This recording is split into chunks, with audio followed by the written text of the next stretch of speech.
by arms service.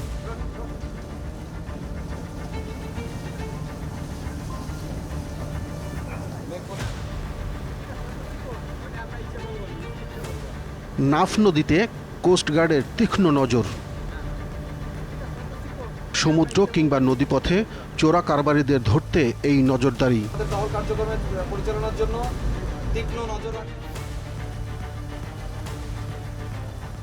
রাতে হঠাৎ একটা খবর এলো, পণ্য বোঝাই একটা ট্রলার সাগর পাড়ি দিচ্ছে, যাচ্ছে বাংলাদেশ থেকে মিয়ানমারের দিকে।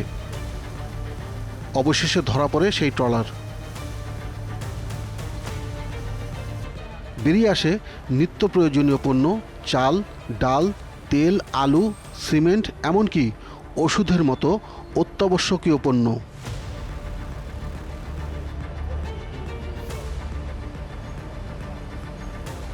এর আগে এমন একটি চাল বোঝাই ট্রলার আটক করে কোস্টগার্ড। এছাড়াও সিমেন্ট বোঝাই আরেকটি ট্রলারও আটক করে তারা। সরকার কঠোর অবস্থানে থাকলেও কক্সবাজার, টেকনাফ, উখিয়া, নাইখংছড়ি সহ সীমান্ত এলাকার একটি চক্র এই পণ্য চোরাচালানে জড়িয়ে পড়েছে। বিনিময়ে তারা আরাকান আর্মির কাছ থেকে পাচ্ছে ইয়াবার চালান, আসছে অস্ত্রের চোরাচালানও।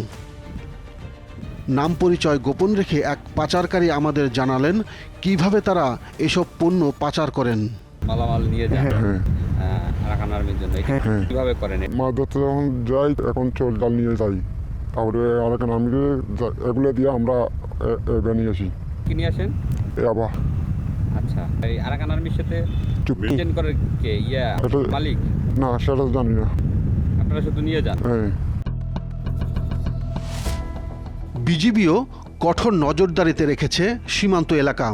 বর্তমানে টেকনাফ ব্যাটালিয়ন বাংলাদেশ মায়ানমার সীমান্তে দায়িত্বরত আছি এবং আমাদের নির্ধারিত দায়িত্বপূর্ণ এলাকায় সাগর, পাহাড়, নাফ নদী, সেন্ট মার্টিন আইল্যান্ড অন্তর্ভুক্ত আছে। এটি একটি সংঘাতপূর্ণ বর্ডার, যেখানে বর্ডারের অপর পাশে একটি গৃহযুদ্ধ চলছে, যেই যুদ্ধের গতি প্রকৃতি প্রায়শই ভিন্ন রূপ নিচ্ছে। এটা একটা ডাইনামিক সিচুয়েশন। আমাদের অনুসন্ধান তাদের নিয়ে যারা এপার থেকে ওপারে পণ্য পৌঁছে দেয়, বিনিময়ে নিয়ে আসে কোটি টাকার ইয়াবা। এই চক্র দেশের জন্য দ্বিমুখী বিপদ ডেকে আনছে। এক, যারা আমাদের নাগরিকদের অপহরণ করছে, পঙ্গু করছে এবং আমাদের সার্বভৌমত্বের প্রতি সরাসরি হুমকি। সেই শত্রু গোষ্ঠীকে তারা খাদ্য ও রসদ দিয়ে বাঁচিয়ে রাখছে। দুই, এদেশে মাদক ঢুকিয়ে তারা আমাদের তরুণ সমাজকে ধ্বংস করছে এবং ভবিষ্যৎ প্রজন্মকে হুমকির মুখে ফেলছে।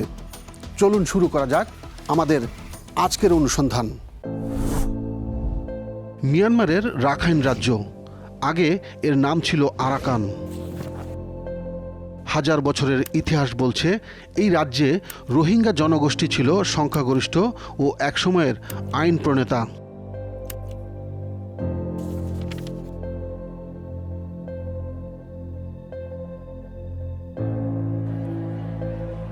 দীর্ঘ দমন নিপীড়নের শিকার হয়ে নিজ ভূমিতে তারা আজ সংখ্যালঘু।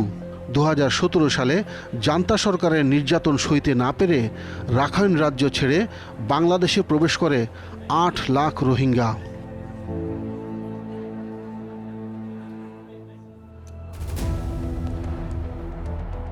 গত কয়েক মাস ধরে এই অঞ্চল জুড়ে চলছে তীব্র গোলাগুলি সংঘর্ষ। একসময়ের সামরিক যান্ত্রার নিয়ন্ত্রণ এখন নেই বললেই চলে।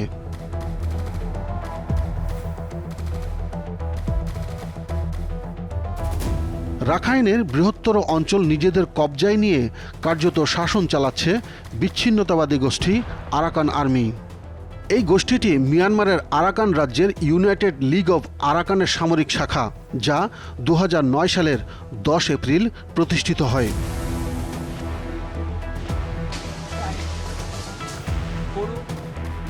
জান্তা সরকারকে হটিয়ে রাখাইন রাজ্যের অধিকাংশ দখল করে নেয় বিচ্ছিন্নতাবাদী গ্রুপ আরাকান আর্মি। শুধু তাই নয়, বর্তমানে সেখানে আরাকান আর্মি রাখাইন বৌদ্ধদের জন্য নতুন বসতি গড়ছে। রোহিঙ্গাদের ফেলে আসা জনশূন্য গ্রামগুলোতে এসব বসতি স্থাপনের মাধ্যমে ওই অঞ্চলের মানচিত্র ও জনতাত্ত্বিক কাঠামো বদলে দেওয়া হচ্ছে। এ যেন একটি সাজানো বাগান থেকে পুরনো গাছগুলো উপড়ে ফেলে বাগানের নকশা বদলে দিয়ে সম্পূর্ণ নতুন প্রজাতির গাছ লাগানোর মতো একটি প্রক্রিয়া। আমরা এখন অবস্থান করছি নাফ নদীতে। এই নাফ নদী মিয়ানমার এবং বাংলাদেশ সীমান্তকে আলাদা করেছে। এই নাফ নদীর ঠিক বাম পাশে মিয়ানমারের অবস্থান এবং সীমান্তের ঠিক ওপারেই মিয়ানমারের বিচ্ছিন্নতাবাদী গ্রুপ আরাকান আর্মির নিয়ন্ত্রণে রয়েছে এবং এই নিয়ন্ত্রণ যাওয়ার পর থেকেই সেখানে বিভিন্ন সহিংস কার্যক্রম চলছে। এর প্রেক্ষাপটে নাফ নদীতে নিরাপত্তা জোরদার করেছে বাংলাদেশ কোস্টগার্ড। নতুন বাসস্থান, অবকাঠামো নির্মাণ নয়, আরাকান আর্মি বৌদ্ধদের প্রতিষ্ঠা করতে গত 1 বছরে আরও 1,80,000 রোহিঙ্গাকে ঠেলে দিয়েছে বাংলাদেশে। শুধু রোহিঙ্গাদের বিতাড়িত নয়, আমাদের দেশের লোকজনকেও অপহরণ করে নিয়ে যাচ্ছে তাদের আস্তানায়। বিনিময় বাণিজ্য চুক্তি কিংবা তথ্য পাচারে রাজি হলেই ছেড়ে দেওয়া হচ্ছে তাদের। টেকনাফের শাহপুরীর দ্বীপ। এই জেলেপল্লীর ইলিয়াসের কুঁড়ে ঘরটি দেখলে বোঝা যায় সাগরে মাছ ধরে কোনো মতে চলত তার সংসার।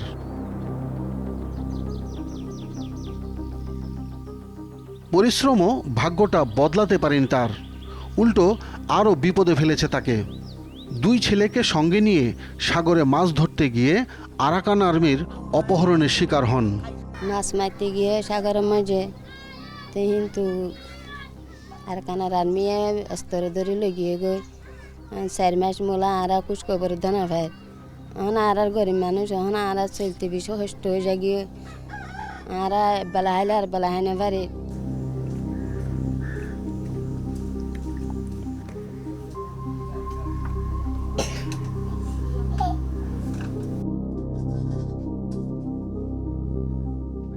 পাশের এই ছোট্ট দোকানে জীবন যুদ্ধে টিকে থাকার চেষ্টা করছেন নূর খাতুন। তার স্বামী নূর কালামও সাগরে মাছ ধরতে গিয়ে আটক হয়েছেন আরাকান আর্মির হাতে। গিয়ে মতন ধরে নিয়ে গিয়ে গই দি ইয়ার আগেও 3 বছর একবার হারে আছে 14 মাস আর একবার হারে আছে 26 মাস। নাই মা বাপ কেউ নাই, দুয়া বুয়া আছে, লেখাপড়া করাইতে পারে নাই, কুলোর বেতন খুঁজে মাদ্রাসার বেতন খুঁজে একে একবার না 3 বার মোলা বাজি নিয়ে গিয়ে ধরে নিয়ে গই কষা হয়ে মানুষ। সরকার তো অনুরোধ চাইতে পারে, খরচ চাইতে তো ভিক্ষা চাই দিয়ে নাই। একইভাবে শারীরিক প্রতিবন্ধী মোসানার পরিবারও বিপাকে, কারণ তার জেলে ভাই মোহাম্মদ সাবেরও এখন আরাকান আর্মির হাতে আটক। দরজাত গিয়ে দেড় মোক বাগিয়ে আরাকান আর্মি দৌড়ি লগিয়ে দেওয়া আছে। ও বাবা বাক্কানে বাক্কাতে বলে গিলানো সব আছে।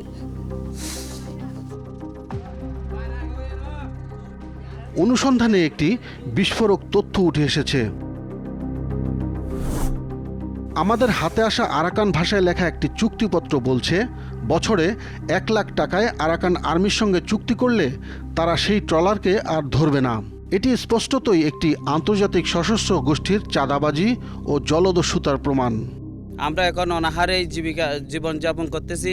কিছু যাইলেও ধরে নিয়ে যায়, মানুষগুলো নিয়ে গেলেও প্রশাসনিকভাবে আমাদের প্রশাসনের সাথে তাদের কোনো সম্পৃক্ত না থাকার কারণে মানুষগুলো আনতে পারতেছে না এবং এরা কি করতেছে না এটাও আমরা জানি না। বিগত প্রায় 200-র উপরে, প্রায় 30 প্লাসের উপরে বুটুখানা আছে। বিগত দিনের আমাদের পূর্বপুরুষরা যেভাবে ব্যবসা বাণিজ্য চালাইছিল আমরাও সেভাবে যদি চালাইতে পারি আমাদের এই শাহপুর গ্রামের উপকূলীয় মানুষের জীবনের একটা এই সুখ বয়ে আসবে। তাই আমি আমার জেলেদের পরিবারের পক্ষ থেকে আমি একটি সুন্দর পরিবেশ সৃষ্টি করার জন্য আমি সরকারের কাছে আহ্বান করছি। চাঁদাবাজি বন্ধ না হলেও অপহরণের শিকার হওয়া জেলেদের ফিরিয়ে আনতে সক্ষম হয়েছে একটি বাহিনী। গত 1 বছরে অপহরণকৃত 300-র মধ্যে শতাধিক জেলেকে ফিরিয়ে এনেছে বর্ডার গার্ড বাংলাদেশ বিজিবি। অনেক প্রান্তিক পর্যায়ে যে জেলেরা আছে তারা প্রায়শই যদি কোনো সমস্যার সম্মুখীন হয় আমরা সেটা আমাদের দায়িত্বের বাইরে গিয়ে হলেও মানবিক জায়গা থেকে অ্যাড্রেস করি। এবং এই জায়গা থেকে আমরা দেখেছি যে বাঙালি জেলেরা যারা এবছর অপহৃত হয়েছিল তাদের মধ্যে আমরা প্রায় 123 জনকে যাবৎ ফিরিয়ে এনেছি। এবং এবছরই সর্বপ্রথম আমরা অনেক দিন যাবৎ তাদের যে সকল জাল, বোট বা এই ধরনের মূল্যবান সামগ্রী তারা ফেরত পাচ্ছিল না, সেগুলোও আমরা ফেরত আনতে সক্ষম হয়েছি। ইতার আর কেন নিয়ে তো কিন্তু গুলি মারি বাংসুর যা কিছু কিছু তছনছ করে ফেলায়। 56 দিনের বন্দি দশা থেকে মুক্তি পাওয়া জেলে মোহাম্মদ আবদুল্লার মুখ থেকেই শোনা যাক সেই দুঃসহ অভিজ্ঞতার কথা। প্রথম রোজার মাঝে বাইরে সাগরত রোজা 4 মাঝে 500 মাঝে বাড়ি তাই মাছ মারি আর বেশির মাঝে অস্ত্র ধরে আড়ারে পুট চলিয়েছি আনিয়ার তারার গাটি মারে কি আর তো তত্ত্ব মতো বেক্ষণ লইলু সন্দেশর কি করি কি কতদিন জাল মাঝি ফসালানোর পরে বন্ধুর গারত বলে গারতের মাঝে আড়ারে আনি 15 জন মানুষের রাখি নির্যাতন করছে কোন আর তো অনেক নির্যাতন করছে আর নির্যাতন করছে নির্যাতন। ফিরে আসা আরেক জেলে মোহাম্মদ আইয়ুবের কাছ থেকে পাওয়া গেল আরও ভয়ঙ্কর তথ্য। শুধু সিদ্ধ করে এখনো কিছু ছাড়া লবণ মরিচ ছাড়া ওই রকম দিত, ওগুলো না খাইলে মাত্র। আর আমাদের থালে ভাতের তালে না লেলেও মাত্র। আমাদেরকে বলছিল তোমাদের বাংলাদেশের বিজেপির মানে প্রশাসনের অস্ত্রগুলো কীরকম এরকম বলতেছে। তো আমরা বলছি যে আমাদের বিজেপি যেটা আছে ওইটা এক্সপায়ারি, এরকম না, আপনাদের মতো না, এরকম বলছিলাম। অর্থাৎ এই অপহরণের উদ্দেশ্য শুধু আর্থিক লেনদেন নয়, বাংলাদেশের সামরিক কৌশল সম্পর্কে তথ্য সংগ্রহ করা। এ বিষয়ে জানতে আমরা হাজির হই Bangladesh institute of peace and security স্টাডিজের সভাপতি অবসরপ্রাপ্ত মেজর জেনারেল আনম মুনিরুজ্জামানের সামনে। জেলেরা যাদেরকে ধরে নিয়ে গিয়েছিল তাদেরকে হয়তো তারা জিজ্ঞাসাবাদ করেছে আমাদের সীমান্তের খোঁজ খবর নেওয়ার জন্য। তবে এটা জিজ্ঞাসাবাদ করে যে খুব বড় কোনো তথ্য তারা পাবে এটা আমি মনে করি না। এই কারণে যে জেলেদের এইসব সম্বন্ধে তাদের জ্ঞান খুব বেশি থাকে না, বেশ সীমিত থাকে, অল্প কিছু হয়তো খোঁজ খবর তাদের কাছে থাকতে পারে। জলে অপহরণের ভয় আর ডাঙায় মাইন বিস্ফোরণের আতঙ্ক, অর্থাৎ পুরো সীমান্তই নিয়ন্ত্রণে নিয়ে নিয়েছে আরাকান আর্মি। অথচ এই আরাকান আর্মির দোসর হিসেবে কাজ করছে এদেশেরই কতিপয় চোরা কারবারি। সেসব কারবারিদের মুখোশ উন্মোচন করব, তবে ছোট্ট একটা বিরতির পর।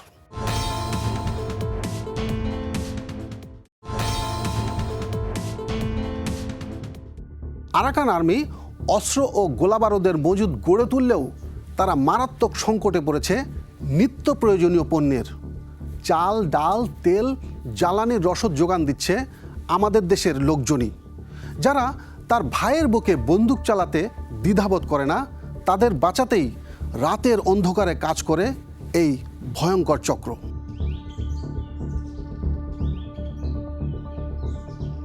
কক্সবাজার সীমান্ত ছেড়ে এবার আমরা বান্দরবানের নাইখংছড়ি সীমান্তে।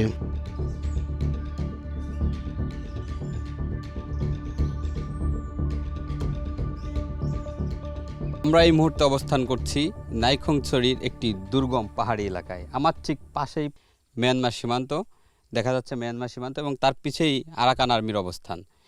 আরাকান আর্মির অবস্থানের বিষয়টি আরও স্পষ্ট হয় এই সালাম ভাইয়ের যে পাটি তিনি হারিয়েছেন, তিনি কাজ করছিলেন পিছনেই, কৃষিকাজ করছিলেন, সেখানেই ল্যান্ডমাইনে আহত হন। এই প্রত্যন্ত অঞ্চলের বিভিন্ন এলাকা ঘুরে আমরা এরকম সালাম ভাইয়ের মতো আরও অসংখ্য ল্যান্ডমাইনে আহত ব্যক্তিকে খুঁজে পেয়েছি। এই কৃষকের নাম আব্দুস সালাম।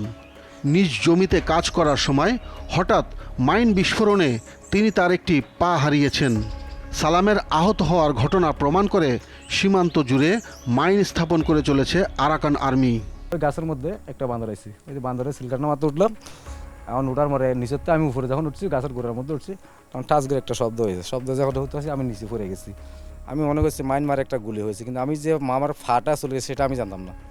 তাহলে এখন আধা ঘন্টা পর আমার উঠাইছে, আমি দেখছি মাটির মধ্যে ফরা, এখানে দূরে দেখছি আমার একটা ফা নাই।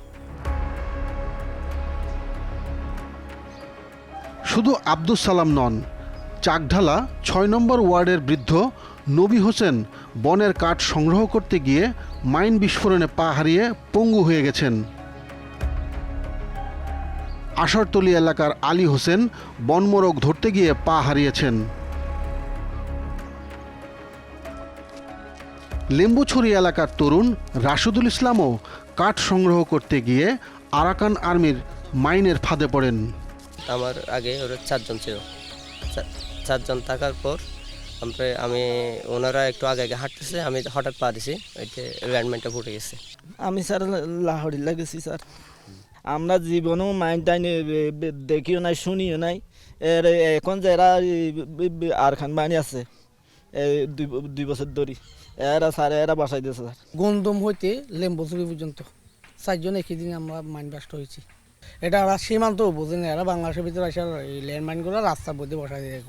এগুলোর জন্য আমাদের এলাকার একটা চরম আতঙ্কে আছি। আমাদের সাধারণ মানুষ যারা বাঁশ কাটে খায় এরকম আর কি। এটা সরকারের কাছে আমাদের আবেদন করতেছি, সরকারের কাছে অনেকবার করছি, এটা যথাযথ পদক্ষেপ নেওয়ার জন্য না বসার।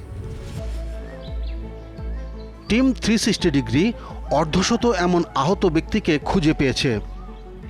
গুরুত্বপূর্ণ বিষয় হলো এরা কেউই সীমান্ত পেরিয়ে মিয়ানমারে যাননি, বরং সীমান্তের শূন্য রেখায় মাইন বিস্ফোরণের শিকার হয়েছেন। সীমান্তে মাইন পুঁতে রাখার বিষয়টি নিয়েও আমরা কথা বলেছি নিরাপত্তা বিশ্লেষকের সাথে। এই অঞ্চলটা যতক্ষণ পর্যন্ত শান্তি ফিরে না আসবে ততক্ষণ পর্যন্ত মাইন উঠিয়ে ফেলার যে কার্যক্রম সেটা শুরু করতে পারবে না কেউই। কারণ আপনি জানেন যে মাইন একবার পুঁতে ফেলা হলে এটাকে উঠিয়ে ফেলার কার্যক্রমটা বেশ জটিল এবং সময় সাপেক্ষ ব্যাপার, এবং সেটা করতে গেলে এই অঞ্চলে শান্তি ফিরে আসতে হবে। তাহলে আমরা মিয়ানমারের পক্ষের সাথে যোগাযোগ করে তাদের পক্ষ থেকে হোক বা যৌথ প্রক্রিয়া হোক এটাকে পরিষ্কার করার জন্য একটা প্রক্রিয়া শুরু করা যেতে পারবে। অথচ এই আরাকান আর্মিকে খাবার দিয়ে বাঁচিয়ে রেখেছে এদেশের পাচারকারীরা। নিত্য প্রয়োজনীয় পণ্যসহ বিভিন্ন সময় ধরা পড়লেও আইনি দুর্বলতায় ছাড় পেয়ে যাচ্ছে অপরাধীরা।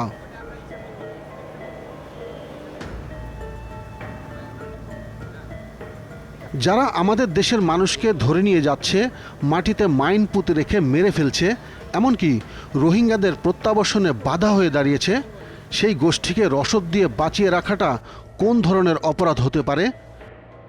আইন শৃঙ্খলা রক্ষাকারী বাহিনীর কাজ হবে তাদেরকে ধরা এবং আইনের মাধ্যমে তাদেরকে যে শাস্তি দেওয়ার সে শাস্তিটা দেওয়া, এবং এই ধরনের শাস্তি যতদিন পর্যন্ত কঠোর হস্তে দমন না করা হবে তারা এই ধরনের কর্মকাণ্ডের সাথে লিপ্ত থাকবে। এখানে শুধু বাংলাদেশি নাগরিকরাই জড়িত নাই, এখানে অনেক ক্ষেত্রে রোহিঙ্গারাও জড়িত হয়ে গেছে।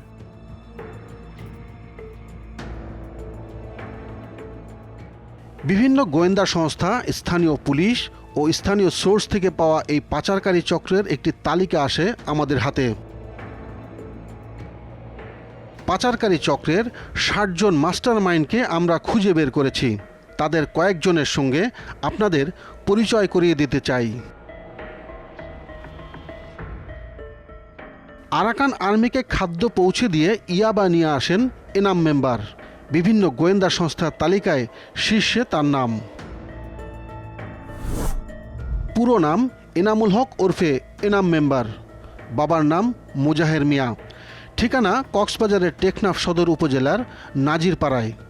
2019 সালে আত্মস্বীকৃত 102 আত্মসমর্পণকারী মাদক ব্যবসায়ীর একজন। গত 23 মার্চ আটক হয়ে বর্তমানে কারাগারে রয়েছেন। শীর্ষস্থানীয় আরেক চোরাকারবারির নাম মোহাম্মদ একরাম। বাবার নাম হাজি ফজল আহমেদ। ঠিকানা টেকনাফের সাবরাং ইউনিয়নের মৌলভীপাড়া। তিনিও আত্মসমর্পণকারীর একজন। মিজানুর রহমান প্রকাশ একটি বাহিনীর সোর্স পরিচয়ে এলাকায় প্রভাব খাটান তিনি। বাবা সুলতান আহমেদ, বাড়ি টেকনাফ সদরের কেরুনতলি।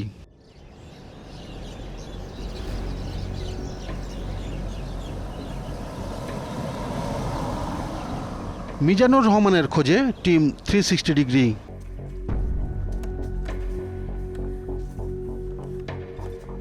এই বাড়িতেই থাকেন মিজানুর রহমান।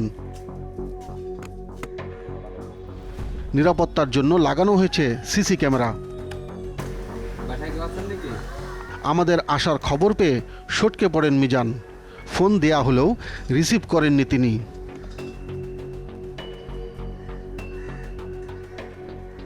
চারতলা এই বাড়ির মালিক মোহাম্মদ জাফর প্রকাশ ওরফে টিটি জাফর। আরাকান আর্মির সঙ্গে ইয়াবা ব্যবসায় যুক্ত তিনি। টেকনাফ পৌরসভার জালিয়াপাড়ার আবু বক্করের ছেলে এই টিটি জাফর।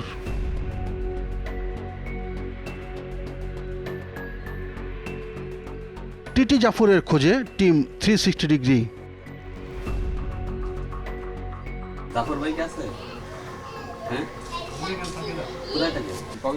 বাড়িতে এসে জানা গেল গ্রেফতার এড়াতে এখানে থাকেন না তিনি।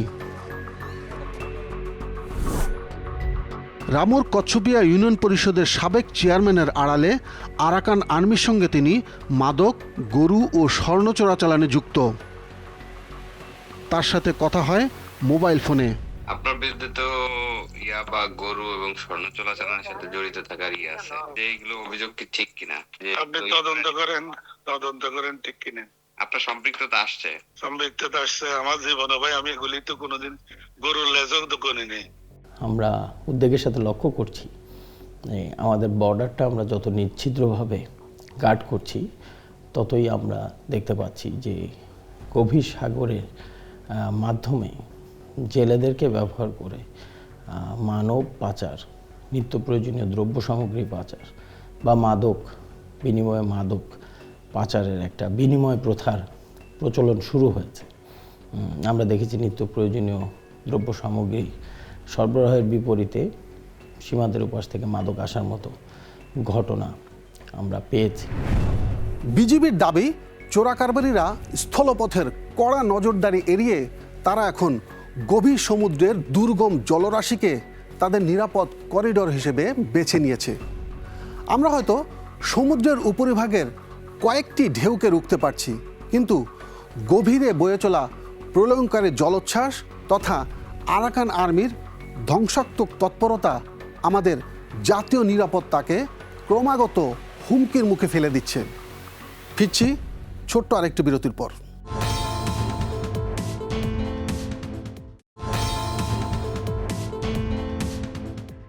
মিয়ানমারের সাথে বাণিজ্যের প্রধান রুট ছিল নাফ নদী।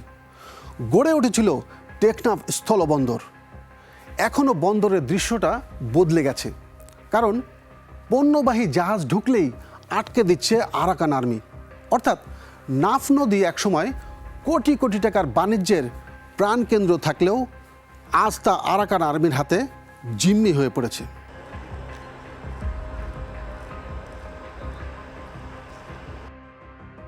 একসময় পণ্য আনা নেয়ায় মুখর থাকলেও এখন এখানে শুনশান নীরবতা। গত 1 বছর ধরে বন্ধ রয়েছে এই বন্দরের কার্যক্রম, কারণ আরাকান আর্মির চাঁদাবাজির দাবিতে নৌযান চলাচল বন্ধ হয়ে গেছে। টেকনাফটাই পুরোপুরি আপনার এই বন্দরের উপরে নির্ভরশীল ছিল। আপনার লেবার বলেন, ব্যবসায়ী বলেন, হ্যাঁ, সবাই টমটম, যারা টমটম চালায়, যারা এখানে দোকানদার আছে, সবাই কিন্তু বন্দরের উপর নির্ভরশীল ছিল। বিগত দিনে যে বন্দরটা বন্ধ হওয়ার পরে আপনার এখানে মাদক বেড়ে গেছে, প্লাস আপনার অপহরণ বেড়ে গেছে। ইয়াঙ্গুন থেকে যে মালামালগুলো আসতে হয়, আকিয়াব থেকে যে মালামালগুলো আসতে হয়, সেই মালামালগুলো আসে আপনার ওই ইয়ের থেকে আরকানের পাশ দিয়ে আসতে হয়। ওই সেন্ট মার্টিন যাওয়ার সময় যে রুটটা ইউজ করতে হয়, এই রুট থেকে বোটগুলো আসতে হয় এই টেকনাফ বন্দরে। তখন এই আসার সময় ওই আরকান আর্মিরাই ওইখানে অ্যাটাক করে। সেই জন্য আমাদের কী করতে হয়, ওই আমাদের ইয়াঙ্গুন থেকে, আকিয়াব থেকে মালামালগুলো কিনে ওইখান থেকে লিগেল যেগুলো আছে সেগুলোর কাজ করতে হয়। তাহলে এগুলো করতে গেলে ওরা আরকানেরা বলে যে আমাদেরকেও ট্যাক্স দিতে হবে। আমরা তো দুইটা জায়গার মধ্যে আমরা ট্যাক্স দিতে পারবো না।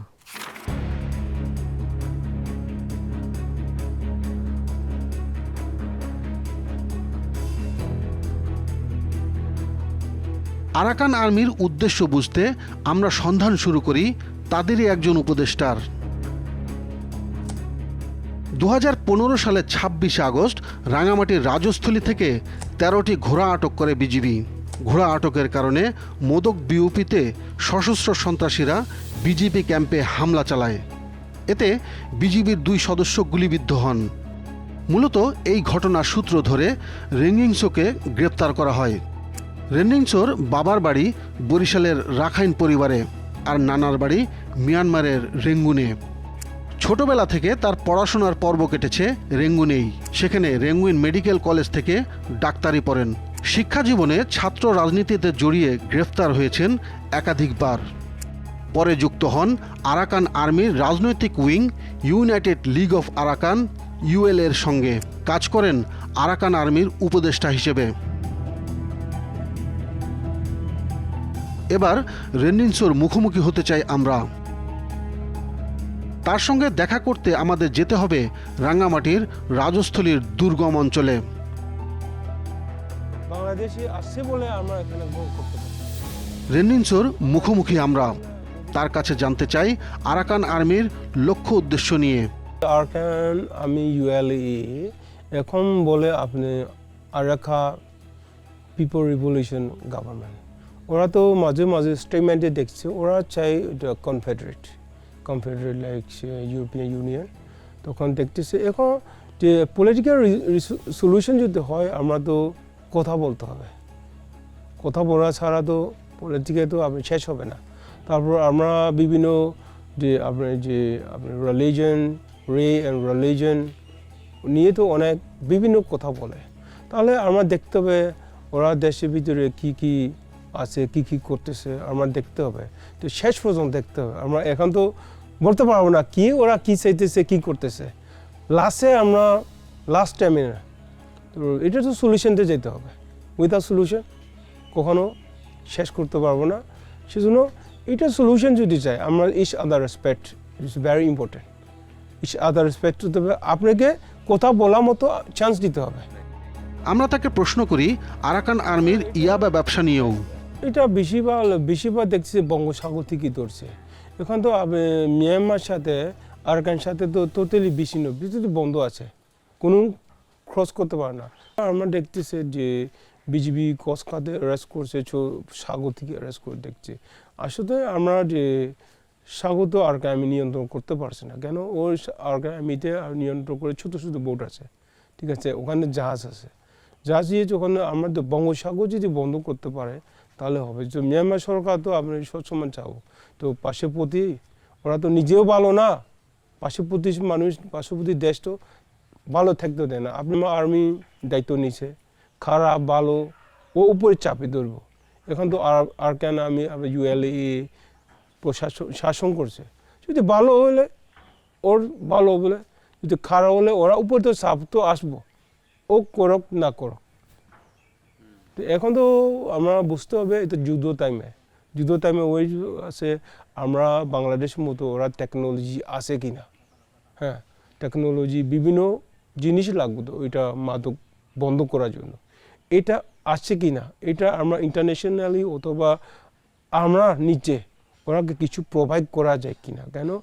ওর ড্রাগ তো আমার দিকে চলে আসতেছে, বঙ্গোপসাগর থেকে আসতেছে। হ্যাঁ, ওরা কাছে স্পিকার থাকতে হবে, তো রেডার থাকতে হবে, অনেক থাকতে হবে। তাহলে ওরা যদি বন্ধ করতে পারে তা আমার কাছে আসতে পারবো না। সেজন্য ওরা ছিল আমরা খুব ভেরি ইম্পর্টেন্ট পার্টনার। আমরা তো কোনো আরাকান পাসপোর্ট নাই।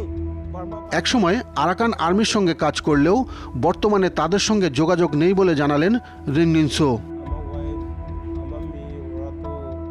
এমন একটি চিঠিও পাই আমরা, যেখানে দেখা যাচ্ছে 2025 সালের 22 নভেম্বর তাকে সংগঠন থেকে বহিষ্কার করা হয়েছে। আরাকান আর্মির বাংলাদেশ মিয়ানমার সীমান্তের কার্যক্রম নিয়ে জানতে আমরা আবারও হাজির হই এই নিরাপত্তা বিশ্লেষকের সামনে। যারা নিয়ন্ত্রণ করছে তাদের সাথে আমাদের কোনো রাষ্ট্রীয় যোগাযোগ নাই, কিন্তু তারাই সব কিছু নিয়ন্ত্রণ করছে। এই কারণে দেখা যাচ্ছে যে সীমান্তে প্রায় বিভিন্ন রকম ঘটনা ঘটছে, যার সাথে কাজ করার জন্য আমরা কার্যত আমাদের প্রতিপক্ষ যারা আছে তাদের সাথে যোগাযোগ করতে আমাদের অসুবিধা হচ্ছে। এবং সীমান্তটা প্রায় বলতে গেলে প্রায় সময় অস্থিতিশীল পর্যায়ে চলে যাচ্ছে বা পর্যায়ে আছে। এটা কোনোভাবেই একটা স্থিতিশীল সম্পর্কের জন্যে সুখকর ব্যাপার নয়। আমাদের উচিত হবে যে এটাকে পর্যালোচনা করে দেখতে নতুন করে যে কিভাবে আমরা এটাকে কার্যত বন্দোবস্ত করতে পারবো। আমাদের হয়তো যদিও নিয়মকানুনের ভিতরে সম্পূর্ণভাবে না আসলেও আরাকান আর্মির সাথে আমাদের রাষ্ট্রের কোনো একটা পর্যায় থেকে যোগাযোগ স্থাপন করতে হবে। দেশের অভ্যন্তরের মুনাফালোভী চক্রকে ঠেকাতে না পারলে অনেক বিপদের মুখে পড়তে হবে আমাদের প্রিয় বাংলাদেশকে। কারণ তারা দেশকে এবং দেশের মানুষকে বিপদে ফেলে আরাকান আর্মিকে খাদ্য দিয়ে বাঁচিয়ে রাখছে, বিনিময়ে মাদক এনে দেশের যুব সমাজকে ধ্বংস করছে।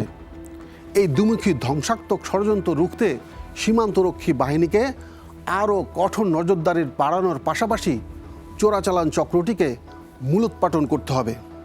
অন্যথায় আমাদের সার্বভৌমত্ব ও সমাজ দুটোই থাকবে চরম ঝুঁকিতে। দর্শক, আপনাদের কাছে সুনির্দিষ্ট যদি কোনো তথ্য থাকে তাহলে জানাতে পারেন পর্দায় দেখানো মাধ্যমগুলোতে। তবে কথা কিন্তু একটাই, ভালো থাকবেন, ভালো রাখবেন।